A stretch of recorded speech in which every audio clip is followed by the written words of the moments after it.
My name is Robert, and if one day your wife tells you, it's just family, don't be too quick to believe her, because those 3 words almost destroyed my life. The first thing I noticed was that the floorboard under our bed didn't creak. That sounds stupid, but listen, for 2 years, that loose board had made the same ugly sound every time I lifted it. Zoe used to joke that it was our private bank alarm. Under that board, inside an old metal document box, we kept every bit of cash we were saving for our house. Not vacation money, not emergency money, house money. 2 years of overtime, skipped trips, cheap dinners, canceled plans, and me taking extra shifts until my hands shook from too much coffee. That morning, I slid my fingers under the board, lifted it, and heard nothing because the box wasn't there. I stared into the empty space for maybe 10 seconds before my brain caught up. Then I ripped the mattress off the frame. I checked under every board like the box had somehow crawled away. I tore open the closet, dumped drawers onto the floor, looked behind the dresser, inside suitcases, even in the laundry basket. Zoe stood in the doorway, wearing one of my old shirts, asking, "Robert, what are you doing?" I didn't answer. I kept searching until I found the little brass key on her nightstand, the key that was supposed to stay inside my wallet. I picked it up and looked at her. "Where's the box?" Her face changed for half a second. Barely anything. Just a twitch near her mouth. Then she said, "What box?" And right there, man, something cold moved the box under the floor, I said. "The one with our money. Don't do this. Where is it?" Zoe looked past me at the empty space and covered her mouth. She actually stumbled backward like she'd been hit. "Oh my God." She kept saying it over and over. Then she started crying. Not quiet tears, full shaking, hands on her face crying. I grabbed my phone and opened the spreadsheet where I tracked every deposit. $48,600. Gone. Every dollar we had put away for the down payment, inspections, closing costs, furniture, everything. I showed her the screen and asked, "Who knew?" She shook her head fast. "Nobody, just us." I held up the key. "Then why was this out?" She said, "She must have taken it from my wallet when she cleaned my jeans." It sounded weak, but I was too angry to think straight. Then her mother called. Zoe's phone lit up on the bed with "Mom," and she froze. I saw it. This time, I know I saw it. I picked up the phone before she could stop me and answered. Her mother didn't even say hello. She said, "Zoe, honey, please don't let Robert overreact. Daniel had no other choice." For 1 second, nobody spoke. Then I said, "What did you just say?" Her mother went silent. Zoe lunged for the phone, but I stepped away. "What did Daniel have no choice about?" I asked. Her mother started stammering, saying she thought she was talking to Zoe, saying it was a private family issue, saying I needed to calm down. That word, calm, nearly made me smash the phone into the wall. "Did you take our money?" I asked. She gave me this long, annoyed sigh like I was the problem. Robert, Daniel was in serious trouble. He had debts. Dangerous people were pressuring him. We did what we had to do. I laughed. I actually laughed because the answer was so insane that my body didn't know what else to do. "You broke into my bedroom, pulled up my floor, opened my box and stole $48,000 because your son owes money?" She snapped back, "It wasn't all yours. Zoe is my daughter. Half of it belonged to her." I looked at Zoe. She was sitting on the edge of the bed, crying into her hands. I asked her, "Did you tell her where it was?" She looked up at me with red eyes and said, "No." Her mother immediately jumped in. "Don't drag Zoe into this. She had nothing to do with it. That should have made me feel better. It didn't. It made the room feel even smaller." I told her mother she had 30 minutes to bring every dollar back. She started yelling that the money was already gone. Daniel had used it to pay lenders, credit cards, and some business debt. Apparently, his business was buying electronics in bulk and reselling them online, except most of the money had disappeared because Daniel spent like a drunk lottery winner. New car lease, watches, clubs, weekend trips. He was 31 years old, had never held a job longer than 8 months, and every disaster in his life somehow became an emergency for everyone else. Zoe's mother had called him gifted since he was a kid. Whenever he failed, someone else had sabotaged him. Whenever he lied, he was under pressure. Whenever he stole, he was desperate. And now his desperation was sitting inside our missing metal box. Zoe followed me into the kitchen while I searched for the non-emergency police number. She grabbed my arm and said, "Please, just wait." I pulled away. "Wait for what?" She was crying so hard she could barely get the words out. "But it's family. We can earn it back." I swear, the whole world stopped when she said that. 2 years. 2 years of me waking up at 5, working weekends, saying no to everything because we were building something together. And she said we could earn it back like her mother had borrowed $20 from a drawer. "Say that again," I told her. She shook her head. "Robert, please." I stepped closer. "No, say it again. Tell me we can just earn back $48,000 because your brother can't stop screwing up his life." She started defending them. Not strongly at first. Little excuses. Daniel might have been threatened. Her mother probably panicked. Nobody wanted to hurt me. They would repay us eventually. I asked when. She didn't know. I asked how. She didn't know. I asked why her mother knew the exact hiding place.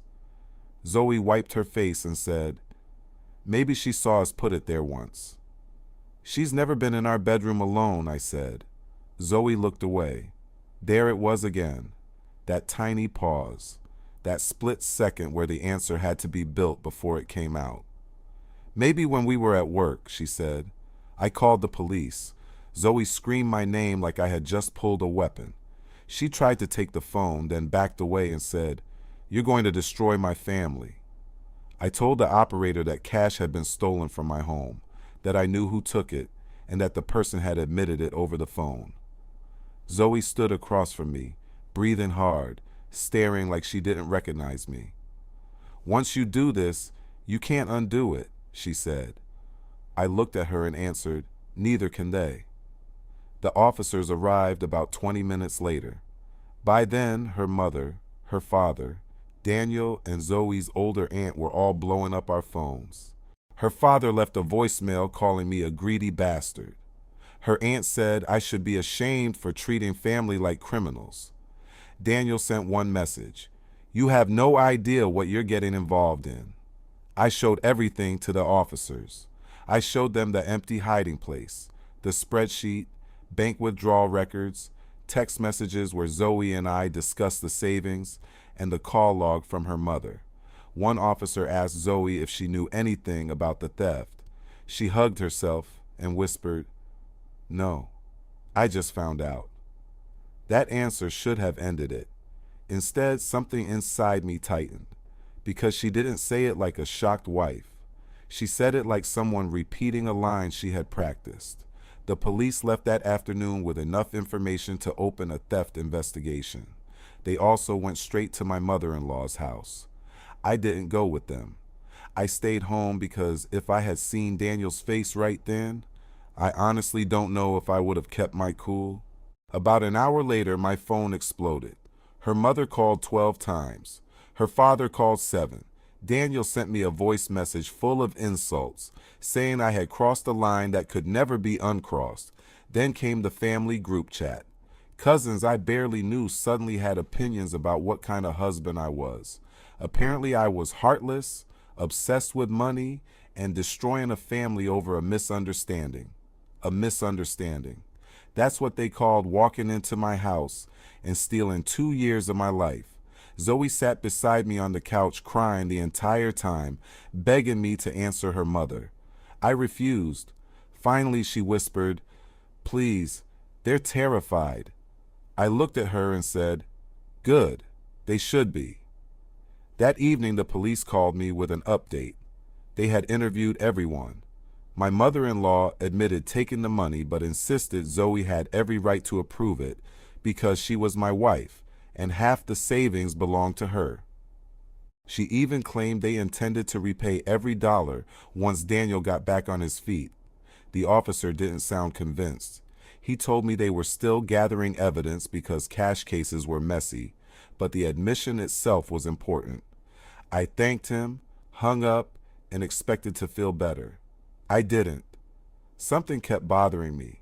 Not the theft. I already knew that happened. It was Zoe. Every answer she gave felt rehearsed. Every tear came exactly when someone else entered the room. Every explanation sounded just believable enough without actually explaining anything. The next morning she woke up before me. I heard her whispering downstairs. At first I thought she was talking to herself until I realized she was on speakerphone.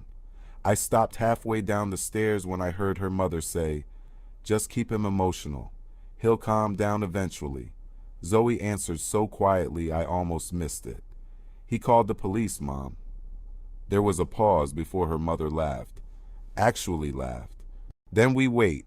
He'll realize pressing charges only hurts everyone." Zoe sighed. "He's not acting like the others." My stomach dropped. The others? Before I could hear anything else, a floorboard creaked under my foot. Silence. Then Zoe quickly ended the call.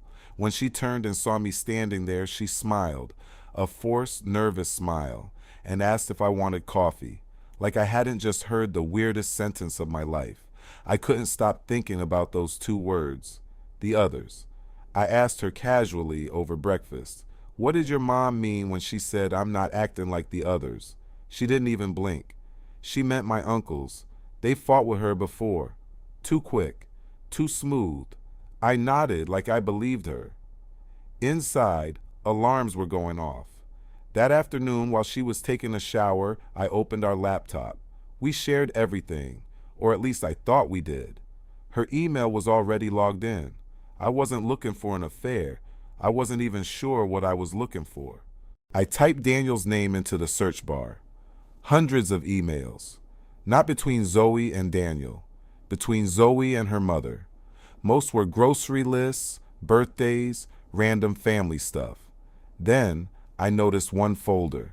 It wasn't hidden. It was simply named Old. Inside were dozens of deleted conversations that had somehow been archived instead of erased. I opened one from 3 years earlier. The first line punched me right in the face. "Do you think Eric will agree to keep cash in the house too?" I frowned. Who the hell was Eric? I kept reading. Her mother replied, "Give it time. Once they're serious about buying a house, he'll trust you." I scrolled faster. The next email mentioned how everything fell apart after Eric involved lawyers. Another talked about finding someone less suspicious next time. Then another. "Daniel still owes money. We need a fresh start." Fresh. Start. My hands started shaking so badly I nearly dropped the laptop. There was another name. Kevin. Another. Mark. Another. Every conversation followed the same pattern. A boyfriend. Then a fiancé. Then a husband. Then money being saved for something big. A business. A house. A renovation. Then suddenly Daniel had another financial emergency. Her mother would borrow the money. Chaos would explode. Sometimes the relationship survived. Sometimes it didn't. But every single conversation ended with one sentence that appeared over and over in different forms. "They'll recover financially." I sat frozen. This wasn't Daniel getting lucky once. This wasn't one desperate family making one horrible decision. This was a system, a business, a scam. And judging by the dates, I wasn't even close to being the first. I copied every email onto a flash drive I'd bought months earlier for work. Every single one. Then I put the laptop back exactly where it had been before Zoe came downstairs, drying her hair. She smiled and kissed my cheek. "Everything okay?" she asked. I smiled back. Yeah, I said. I've been thinking. She looked relieved. Maybe I overreacted. I watched the tension disappear from her face so fast it was almost funny. That was the exact moment I stopped being their victim and started becoming their biggest mistake. I spent the next 3 days pretending I'd broken. It wasn't hard. I barely slept anyway. Every time Zoe looked at me, she saw exactly what she expected, a husband who thought he'd lost everything. I stopped arguing. I apologized for yelling. I even told her maybe calling the police had been a mistake because anger had gotten the better of me. The relief on her face was almost immediate. She hugged me so tightly, you'd think she actually loved me. I knew you'd come around, she whispered. I hugged her back and said, family should probably stay together. The second those words left my mouth, she smiled into my shoulder. That smile wasn't for me, it was for herself. She thought she'd won. That night I heard her in the bathroom telling her mother, he's calming down. I told you he would. Her mother laughed and said, good, now we can move to the next step. I quietly walked away before they heard me. Next step. They actually had phases for this. The following Saturday, Zoe suggested we have dinner with her parents to fix everything. I agreed immediately. Her eyebrows lifted for just a second. She clearly hadn't expected me to say yes so easily. The moment we walked into her parents' house, the entire atmosphere felt fake. Her mother rushed over and hugged me before I could react. Robert, sweetheart, I'm so sorry things got so out of hand. Daniel walked in from the kitchen carrying beers like nothing had happened. No hard feelings? He asked with a grin that made me want to put him through the wall. Instead, I smiled. Life's too short. He laughed and slapped my shoulder. Everyone relaxed. Her father poured drinks. Her aunt started talking about vacations. It looked like one big happy family. Except every 5 minutes I caught them exchanging little glances whenever I wasn't supposed to notice. Tiny nods, raised eyebrows, silent conversations. They weren't celebrating peace. They were checking whether I had swallowed the bait. Halfway through dinner, Daniel suddenly became serious. He sighed dramatically and stared at the table. I'm trying to rebuild my life, he said. I know I messed up. His mother immediately grabbed his hand. He's learned his lesson. Zoe squeezed my knee under the table. Everyone deserves a second chance. Then Daniel looked directly at me. I just wish someone believed in me. I almost laughed because the performance was embarrassingly obvious. Her father joined in. The bank won't approve him for anything because of the police report. Then came the line they had obviously rehearsed. If only someone with good credit could help him get back on his feet. Silence. Every single person at that table looked at me, waiting, measuring, hoping. I lowered my eyes like I was thinking it over. Then I quietly said, maybe there is a way. You would have thought I'd announced I was giving everyone $1 million. Their expressions changed instantly. Daniel nearly smiled before catching himself. Her mother even teared up. You're such a good man, she whispered. Inside my head, I was counting. 1, 2, 3. Every single one of them took the bait exactly when I expected. I told them I'd think about co-signing a small business loan if Daniel could prove he'd changed. Daniel reached across the table and shook my hand so enthusiastically it almost hurt. I won't let you down. I looked him straight in the eyes and answered, I know. That was technically true. I already knew exactly how he was going to try. The next week, Daniel became the nicest man on earth. He called just to check on me. He invited me to watch games, grab lunch, even offered to help around the house. The guy who couldn't remember my birthday suddenly acted like my best friend. I played along perfectly. Every compliment I gave him made him greedier. Every bit of trust I pretended to rebuild made him sloppier. Meanwhile, I hired the best private investigator I could find. I didn't tell him my theories. I simply handed him the names I'd found in Zoe's emails. Eric, Kevin, Mark, and asked one question. Find out if these men have anything in common. 5 days later, my phone rang. The investigator sounded different. Not surprised, excited. Robert, he said, you need to see this in person. His office walls were covered with photographs and printed records by the time I arrived. 3 men, different ages, different jobs, different cities, same pattern. Every one of them had dated or married a woman connected to Zoe's family. Every one of them had spent years saving for something important. Every one of them had reported losing large amounts of cash or transferring money after a so-called family emergency involving Daniel. 2 had divorced shortly afterward. 1 disappeared overseas. Another declared bankruptcy. The investigator slid another folder across the desk. I think this goes back over 15 years. My throat went dry. 15 years. Inside the folder were property records, court filings, civil lawsuits that had quietly been settled, and one thing that made every hair on my arm stand up. Zoe's name barely appeared anywhere. Neither did her mother's. Instead, everything always ended up passing through Daniel. He was the lightning rod, the loud, irresponsible screw-up everyone focused on, while someone else quietly controlled the entire game. I looked up. So Daniel isn't the mastermind? The investigator slowly shook his head. No. He tapped one photograph. It was Zoe's mother. Then he tapped another. Zoe. I think your wife isn't following the plan. He paused. I think she helped design it. I stared at those photographs for a long time. Then I smiled. Because for the first time since all this started, I finally knew exactly who I needed to destroy first. I walked out of the investigator's office carrying a folder that could have destroyed them immediately. Emails, property records, old lawsuits, statements from 2 private investigators hired years before me, enough to make the police look at the entire family instead of just the theft. But I didn't go to the station. Not yet.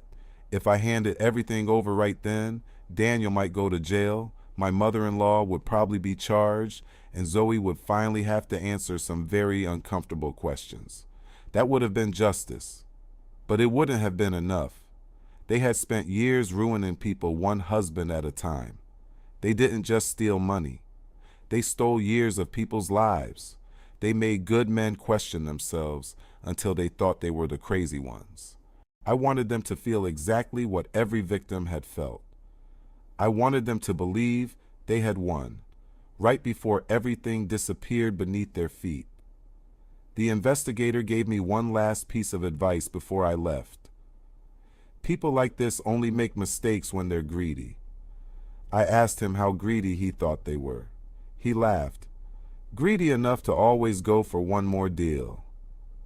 That sentence stayed with me all the way home, because I already knew what their next deal was going to be. Me, $48,000 was never their real target. It was just enough to hurt me, keep me emotionally off balance, and make me dependent on Zoe while they slowly pulled me into something much bigger. The house, my investments, my retirement account, the life insurance policy from my father.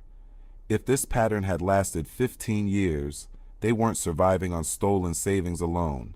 They were hunting for assets. That night, Zoe cooked my favorite dinner. She hadn't done that in months. She even opened the expensive bottle of wine we'd been saving for good news. Watching her pour it into my glass almost made me laugh. She kept asking how work was going, whether I was sleeping better, whether I thought we should start fresh after everything we'd been through. I nodded at exactly the right moments. Then she carefully brought up the subject I'd been waiting for. You know, maybe buying a house right now isn't meant to happen. I shrugged. Maybe. She leaned closer. What if we invested instead? There it was. Not a suggestion, a test. I asked what she meant. She smiled like she had just remembered something completely random. Daniel has a business opportunity. Of course he did. Apparently, one of his friends had access to commercial properties selling below market value because of some complicated foreclosure process. Daniel only needed investors for a few months before flipping it for a massive profit.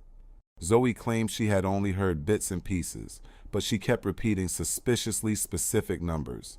Double your money, guaranteed contracts, zero risk. I almost applauded. They had definitely rehearsed this. I scratched my chin and said, I don't know.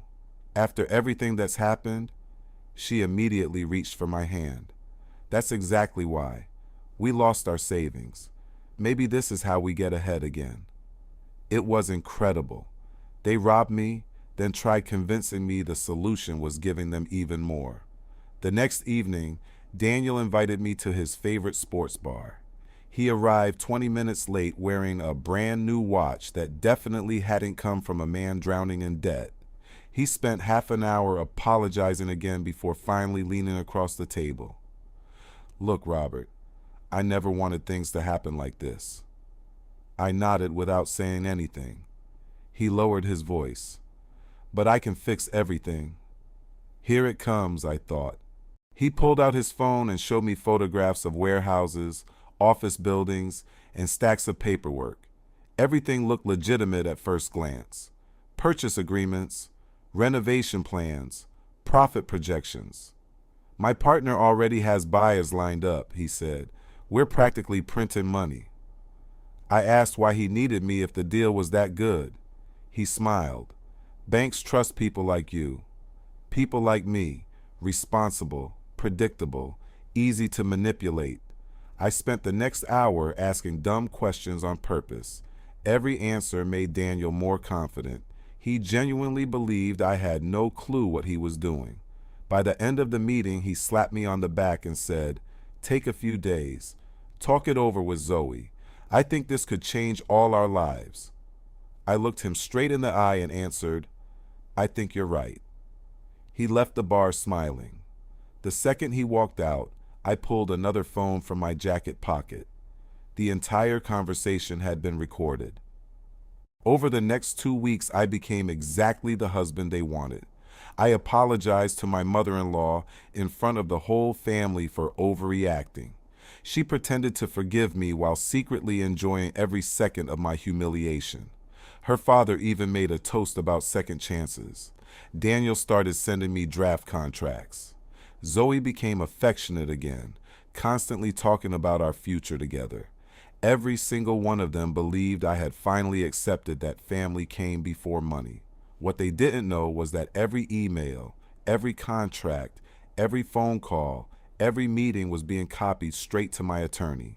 My lawyer never once told me to stop. In fact, after reviewing everything, he smiled and said, "Keep letting them talk." Then something happened that none of us expected. The investigator called me late one Friday night. "Robert," he said, "one of the previous victims finally agreed to meet you." I drove 3 hours the next morning. The man's name was Eric. He looked 15 years older than the photograph I'd seen. He shook my hand, stared at me for a long time, and quietly asked, "Which stage are you in?" I frowned. "What do you mean?" He gave a bitter laugh. "They always follow the same script." Then he reached into an old backpack, pulled out a thick envelope and slid it across the table. I've been waiting 8 years for someone to finish what I couldn't. When I opened it, I realized the revenge I had planned wasn't even close to what they actually deserved. Eric's envelope wasn't full of photographs. It wasn't newspaper clippings. It wasn't even court documents. It was something much worse. Receipts. Dozens of them. Handwritten notes.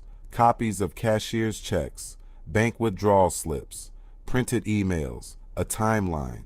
Everything was organized in neat plastic sleeves, each one labeled with a date. Whoever had put this together hadn't been trying to tell a story. They had been building a case. Eric watched me flip through the pages without saying a word. Finally, he leaned back in his chair and said, "You're looking at 6 years of my life." I stopped on a photograph. It showed Eric standing beside a smiling woman. Not Zoe, someone else. "Who is she?" My ex-wife, he answered. I looked closer. Standing next to her was Zoe, smiling at the camera, looking several years younger. My stomach turned. They've known each other forever? Eric nodded. They're cousins. That hit me harder than I expected. Zoe had always introduced that woman as an old family friend whenever she'd shown me old pictures. Not her cousin. Not someone connected to another victim. A friend. Another lie. Eric noticed my expression. You're starting to understand? No, I admitted. I think I'm starting to realize how much I don't understand. He smiled without any humor. They never run one victim at a time. What? They overlap. I frowned. What do you mean? They're already looking for the next guy before they're finished with the current one. I slowly lowered the folder. So while they were robbing me, they were probably grooming someone else. For a second, I couldn't breathe. Because if that was true, then somewhere another guy was probably falling in love right now, thinking he'd found the perfect woman, planning a future, saving money, walking straight into the same trap. Eric reached across the table and tapped one page. Read this. It was a printed email from almost 9 years earlier. The sender was Zoe's mother. The recipient was Zoe. The subject line read, "Don't scare him too early." I started reading. Every sentence made my skin crawl. Make him feel like the decision is his. Never ask directly. Let him suggest saving cash. If he prefers the bank, don't argue. Wait. Eventually, they'll always want quick access to the money. There were more, much more. Advice, instructions, corrections. Like someone teaching another person how to manipulate people. I looked up. She trained her. Eric slowly nodded. From the beginning. My hands were shaking now, not because I was angry anymore, but because every memory from my marriage suddenly felt fake. The first date, the little surprises, the conversations about our future, the discussions about buying a house. Had any of it been real? Eric interrupted my thoughts. Don't make the mistake I made. What mistake?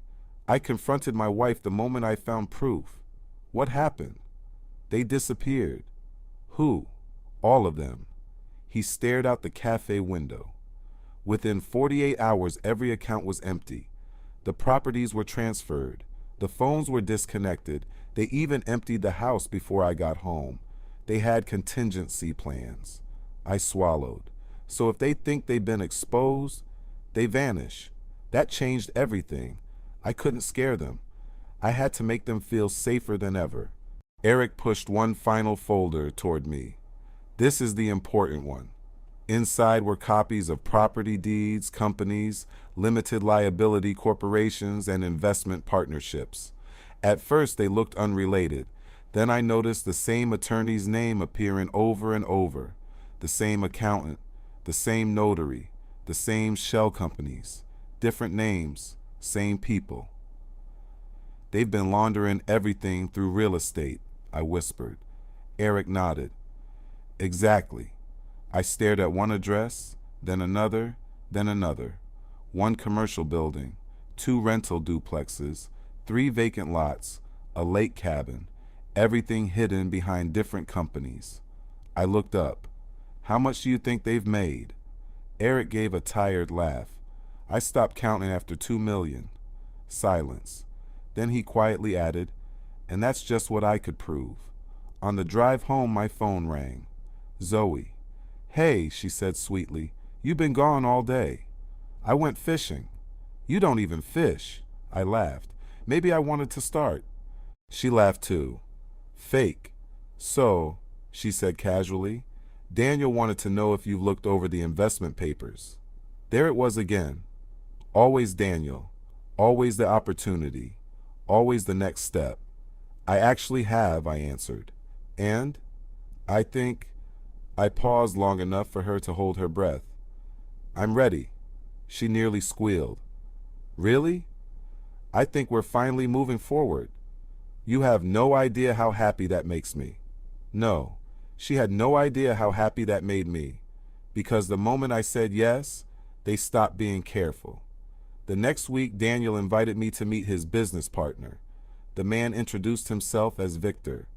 Expensive suit, perfect smile, firm handshake, too perfect. Within 10 minutes, I knew he'd rehearsed this presentation 100 times.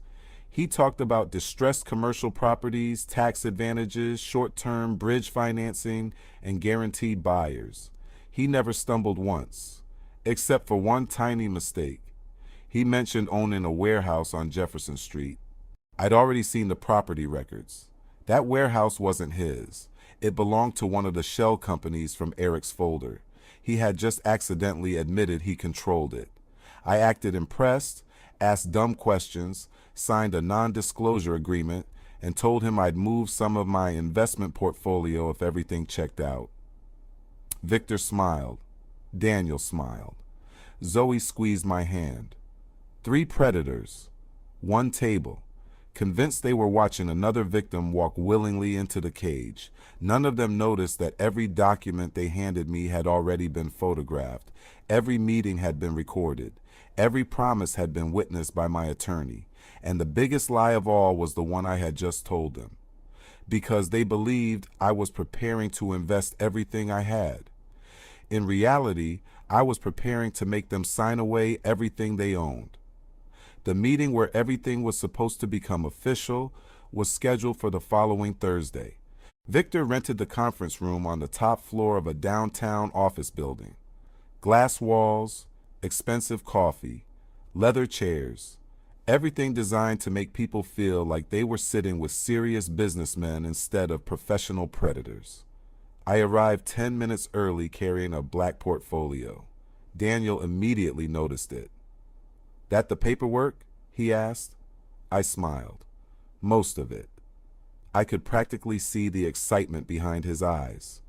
Victor came over, shook my hand, and introduced me to an attorney I'd never met before. According to Victor, the lawyer represented the investment partnership. According to my investigator, he had represented at least 4 companies tied to Zoe's family over the last decade. Another familiar face hiding in plain sight. For nearly 2 hours, they walked me through contracts thick enough to stop a bullet. Victor kept explaining everything in painfully simple language, like he was afraid I might accidentally understand what I was signing. I pretended to struggle with the legal terms. Every few minutes, I interrupted with questions that made me sound nervous. Daniel actually leaned over and whispered, "Don't worry, Robert. I was confused too at first." I almost laughed. The guy who couldn't balance his own checking account was suddenly pretending to understand complex commercial financing. It would have been funny if it hadn't ruined so many lives before mine. Eventually, Victor slid the final folder toward me. "Once this is signed," he said, "we can begin transferring assets into the partnership." I slowly flipped through the pages while pretending to read every paragraph. In reality, I was looking for one specific clause my attorney had predicted they'd include. There it was, buried 37 pages in, a cross-collateralization agreement. In plain English, it meant that if the investment failed, personal assets could be used to satisfy partnership obligations. House, savings, retirement accounts, vehicles, everything. They weren't trying to make me rich. They were quietly positioning themselves to own every meaningful thing attached to my name. I looked up, scratched my head, and said, "This part seems complicated." Victor immediately smiled. "Standard legal language. Every investor signs it." I closed the folder. "I'd like my lawyer to review everything first." The room went completely still. Daniel's smile disappeared for less than a second before he forced it back onto his face. Victor remained calm, but I noticed his fingers tighten around his pen. "Of course," he replied. "Although delaying may cost you this opportunity."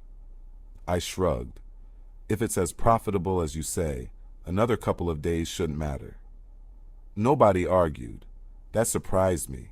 Instead, Victor calmly packed the papers away and said, "Take your time."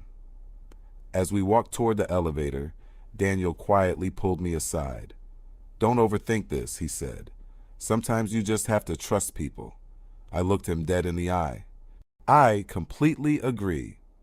The moment I left the building, I drove straight to my attorney's office. He already had copies of every page because I'd secretly scanned them during a bathroom break using my phone.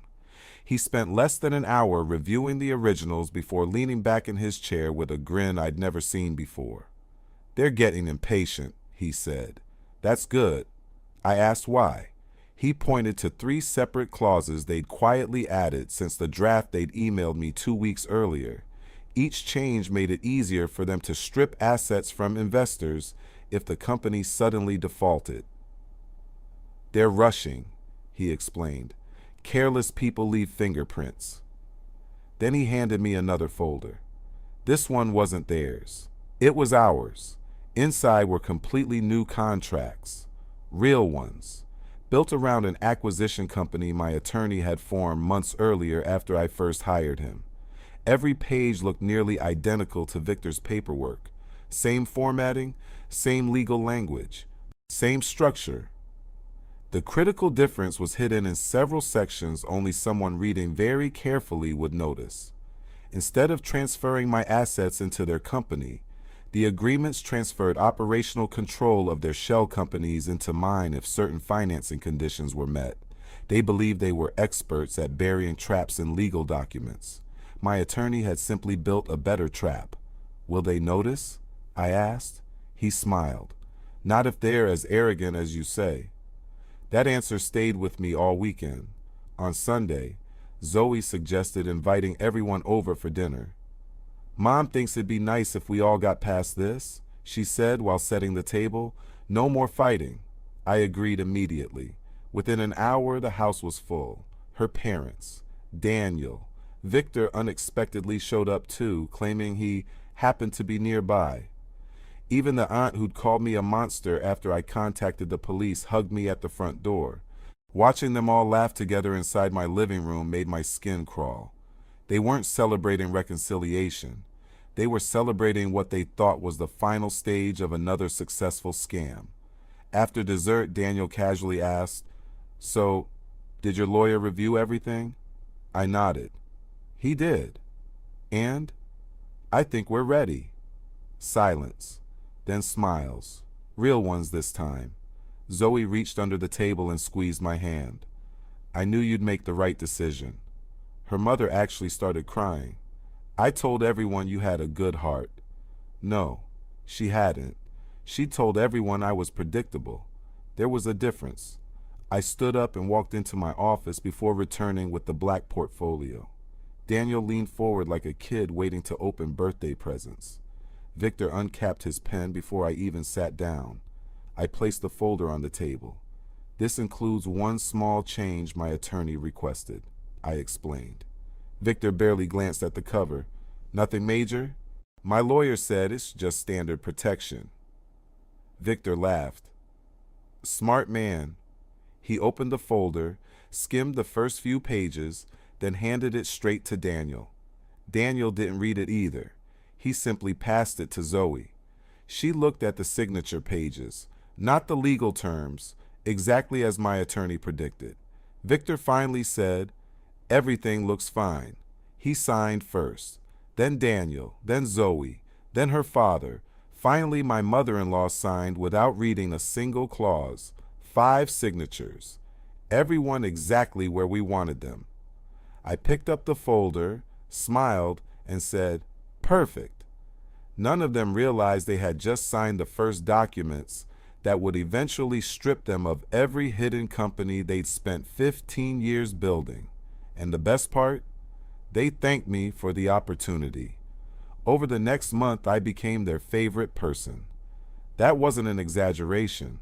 My mother-in-law started calling me son again. Daniel texted me almost every morning asking how work was going. Zoe acted like we'd just gotten married all over again. She started leaving little notes in my lunchbox. She planned weekend trips, and she even talked about having kids someday. If I hadn't known the truth, I probably would have believed every second of it. But once you've seen the strings, you can't stop seeing the puppet show. Every compliment had a purpose. Every hug came after a conversation with her mother. Every discussion about our future somehow circled back to money. One evening I came home early because a meeting had been canceled. Zoe didn't hear me walk in. She was sitting in the backyard talking on speakerphone. "I think we're almost there," she said. Her mother laughed. "Good. When are we telling him about the refinance?" "Not yet. He still thinks the investment is the biggest thing." "Let him." Zoe hesitated. "I almost feel bad." There was a long silence. Then her mother answered in a cold voice I'd never heard before. "You felt bad about Eric too." That sentence froze me. Zoe didn't deny it. She didn't defend me. She quietly replied, "I know." Then the conversation moved on like they were discussing grocery shopping. I walked back to my truck, drove around the block, and came home 15 minutes later pretending nothing had happened. She kissed me at the door. I kissed her back. Inside, something finally died. Not my love, that had been dying for weeks, but my hope, the tiny, stupid part of me that still wanted to believe there had been something real between us. It hadn't, not from the beginning. 2 days later, my attorney called. "We're ready." "For what?" "The funding meeting." Everything we'd done so far had only been preparation. The signatures they'd given us transferred temporary operational authority under very specific financing conditions. Now, those conditions had to be triggered legally, cleanly, without giving them any reason to suspect. "So what's the next step?" I asked. He smiled. "Why we let them steal from themselves?" I drove straight to his office. He spread several corporate charts across the table. Every shell company connected to Daniel's family eventually reported to one holding company.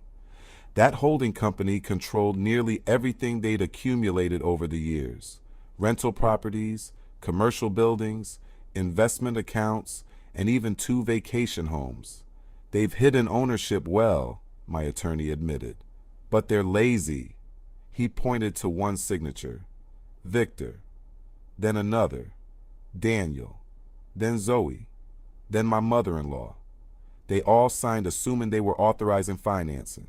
They actually authorized your company to manage negotiations if certain lending requirements were met. And tomorrow," he smiled, "those requirements will be met." The following afternoon, Victor called. "Good news." His excitement sounded genuine. "The financing has been approved." I pretended to celebrate. "That's amazing." "It is. We'll start transferring properties into the holding structure this week." Exactly what my attorney wanted. The moment they voluntarily transferred those assets into the structure covered by our agreement, control shifted. Not ownership, not yet, but control, which meant every sale, every refinance, every withdrawal, every transfer required authorization. My authorization. They didn't realize that. Victor certainly didn't. He spent the next week moving property after property into what he believed was the safest place possible. Every email he proudly copied me on made my attorney grin wider. Warehouse, transferred. Lake cabin, transferred. Duplexes, transferred. Commercial offices, transferred. Nearly everything. They were literally carrying their own treasure into my vault. Then greed did exactly what greed always does. It demanded more. Daniel called one Friday afternoon. "Robert." "Yeah? I've got another opportunity. This one's even bigger." I asked what he meant. "If we move faster," he lowered his voice, "we can leverage the portfolio." There it was. Leverage. Borrow against everything, extract cash, and leave the companies drowning in debt. Exactly like they'd done before. Except this time, they no longer controlled the companies. I slowly said, "Sounds risky." Victor joined the call. "Only if you don't know what you're doing." I laughed. I trust you. He laughed too. Smart decision. That evening, my attorney called again. They're about to make a fatal mistake. What?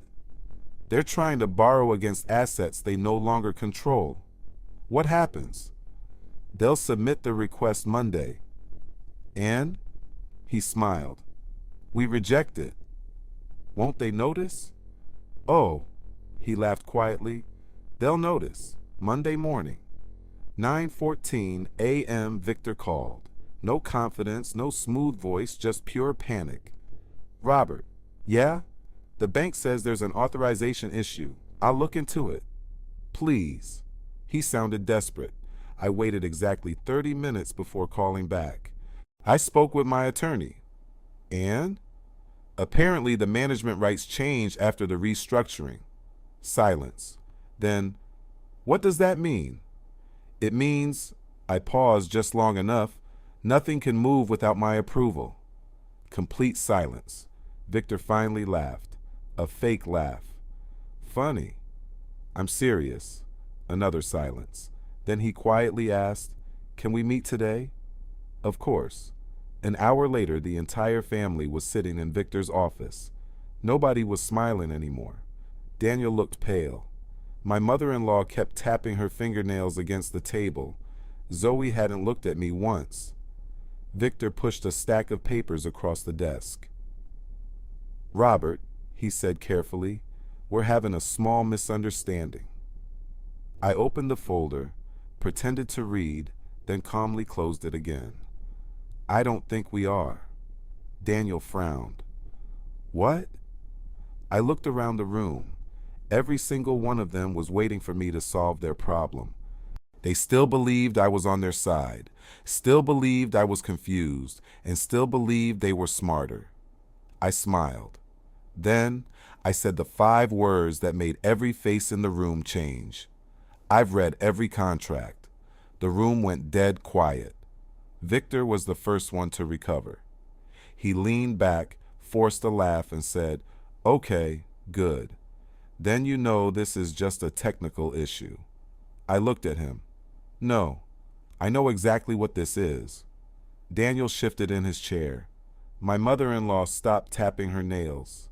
Zoe finally looked up at me, and for the first time since I had started pretending, I saw real fear in her face. Not sadness, not guilt, fear. Victor tried again. Robert, let's not make this dramatic. You signed as an investor. We all agreed to the same structure.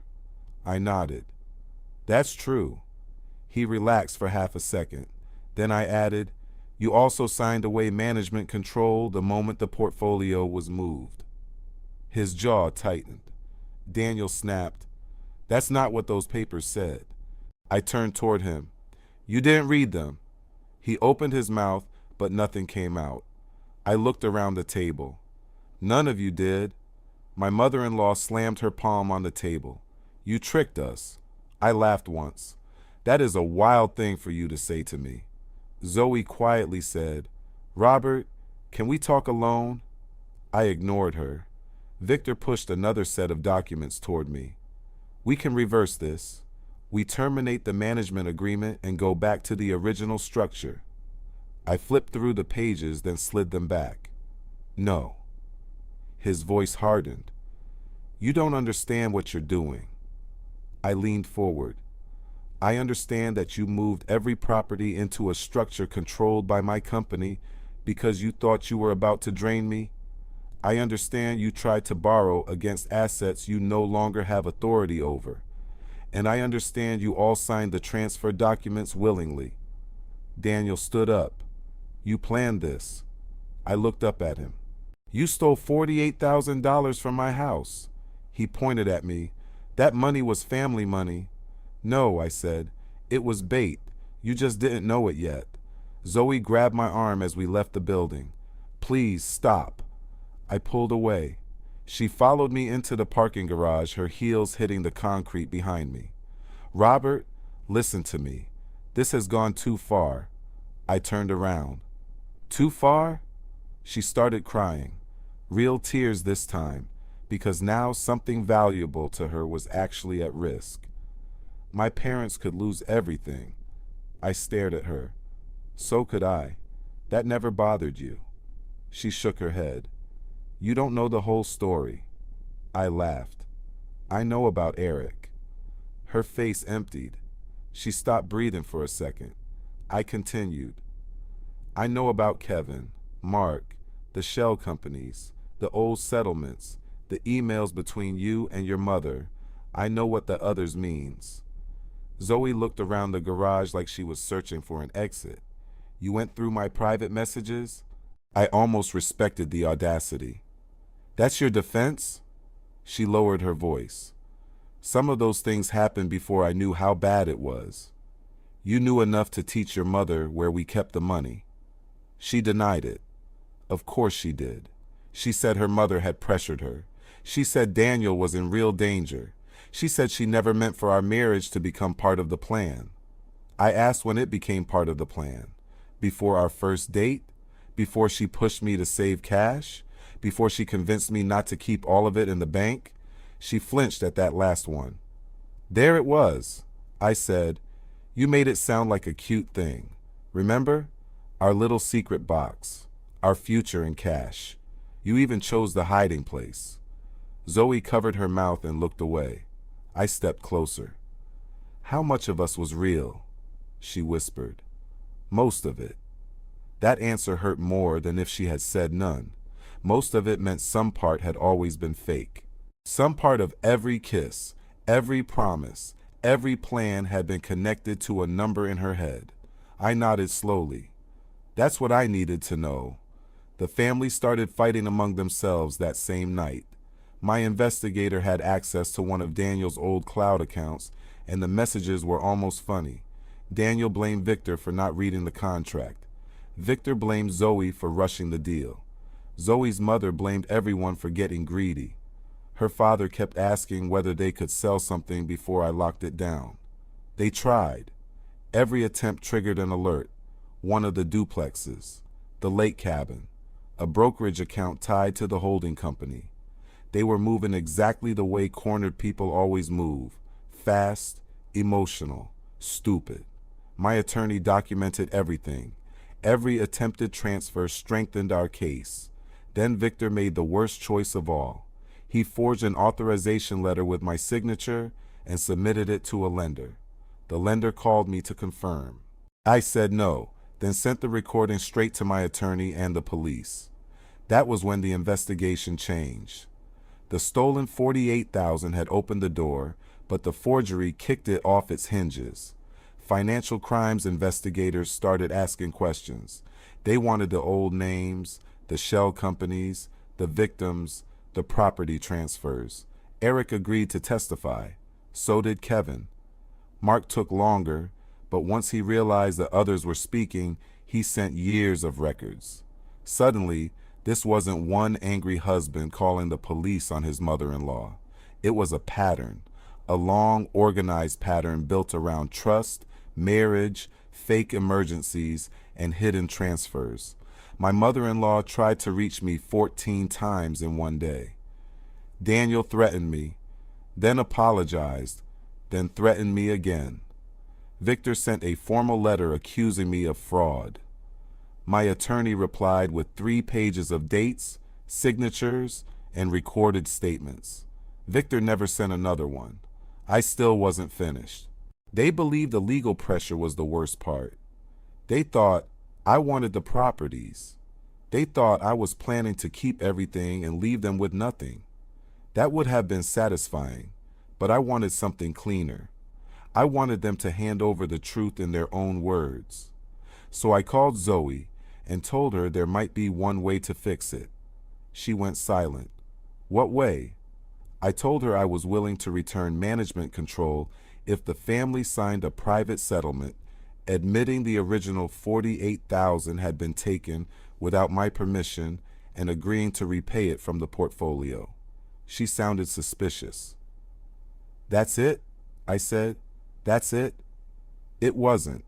The settlement also required a full list of every person they had ever taken money from, every company involved, and every asset connected to the scheme. My attorney wrote it in language that sounded like routine disclosure. They agreed in less than an hour. Greedy people don't learn when they're losing. They just look for the fastest way back to the table. 3 days later, I invited everyone to what I called a final settlement meeting. I booked a private conference room at a downtown hotel. The invitation was simple: one meeting, one agreement, then everyone walks away. They accepted immediately. Of course they did. They thought I had finally broken. When I walked into the room, every seat was already occupied.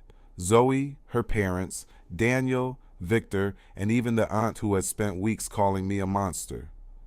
My attorney sat quietly beside me, so did the investigator, and neither of them spoke. Victor smiled confidently. I knew we'd find common ground. I smiled back. So did I. The settlement agreement sat in front of everyone. My mother-in-law barely glanced at it before signing. Daniel signed next. Victor read the first page, skipped the rest, and signed. Zoe hesitated longer than the others, looking at me for several seconds. Is this really over? I nodded. It is. She signed. My attorney calmly collected every copy. Then I didn't stand up, and I didn't shake anyone's hand. Instead, I looked toward the conference room door. Would you mind coming in? The door opened. Eric walked inside, then Kevin, then Mark. 3 men, 3 lives they believed had disappeared forever. Every smile vanished. Daniel whispered, "What the hell?" My mother-in-law looked like she'd seen a ghost. Zoe went completely pale. Victor immediately stood up. "I think we're done here." "No," my attorney replied calmly. "You're exactly where you need to be." Victor reached for the door, but before he could touch it, 2 detectives stepped inside. Nobody spoke, nobody moved, and one detective quietly closed the door behind him. "You might want to sit back down." Victor did, slowly. I opened my folder. This started because $48,000 disappeared from under my bedroom floor. I looked directly at my mother-in-law. "You told everyone I ruined your family." She lowered her eyes. I continued. "I believed that too for a while. Then I discovered I wasn't your first husband." Daniel interrupted. "What are you talking about?" I ignored him. Instead, I slid the printed emails across the table one by one. The training emails, the instructions, the shell company records, the forged signatures, the property transfers, the timelines. Every victim, every company, every lie. Nobody touched the papers. Nobody needed to. They already knew. Eric quietly pushed another folder toward Daniel. "You remember me?" Daniel's face lost every bit of color. Kevin placed several photographs beside Zoe. "You remember our engagement?" She started crying. Real crying. Not the carefully controlled tears I'd seen for months. Mark looked at Victor. "You charged me consultant fees for property you never owned." Victor didn't answer. He couldn't. My attorney calmly placed the final document on the table. "The settlement each of you signed today confirms the theft, identifies the connected assets, acknowledges your management structure, and authenticates every signature we've collected over the last month." Victor slowly looked up. "What?" My attorney smiled. "Did you think you were signing?" Nobody answered because there wasn't an answer. Only silence. I finally stood, walked to the center of the room, and looked every one of them in the eyes. Then I said the sentence I'd been carrying around in my head for weeks. "You have been setting fire to bridges behind my back for so long and so skillfully that you didn't even notice how you ended up standing in the middle of the fire." Nobody spoke. Not Daniel, not Victor, not my mother-in-law, not even Zoe. The detective finally broke the silence. "We'll be taking copies of every document." He looked toward Victor. "And we'd like to ask you a few questions about several financial transactions." Victor stood. "So I'm under arrest?" The detective shook his head. "Not yet, but I'd strongly advise against leaving town." Daniel exploded. pointing at his mother. "This was your idea," she screamed back. "No, it wasn't. It was yours." Victor blamed Daniel. Daniel blamed Zoe. Zoe blamed her mother. Within seconds, they were shouting over each other. 15 years of loyalty disappeared in less than a minute, exactly the way I'd hoped. The investigator leaned toward me. "They're done." I nodded. "I know." Zoe slowly walked toward me after everyone else had been separated. She looked exhausted, older somehow. "I did love you." I believe she believed that, but it didn't matter anymore. I looked at the woman I'd planned to grow old with, the woman I trusted with every dream I had. Then I quietly answered, "Maybe you did, but you loved what I could build for you more." She started crying again. I didn't. I felt nothing. She reached for my hand, but I stepped back. "I'm filing for divorce." She closed her eyes. "I know." "I don't want anything." "You won't be getting anything." She nodded, not because she accepted it, but because she knew she couldn't fight it anymore. Over the following months, the investigation grew larger than any of us expected. Financial records uncovered years of hidden transactions. More victims came forward. Additional properties were frozen. Several shell companies were dissolved. Civil lawsuits followed, and criminal charges followed some of those. The empire they'd spent years building collapsed because they'd become convinced they were too smart to lose.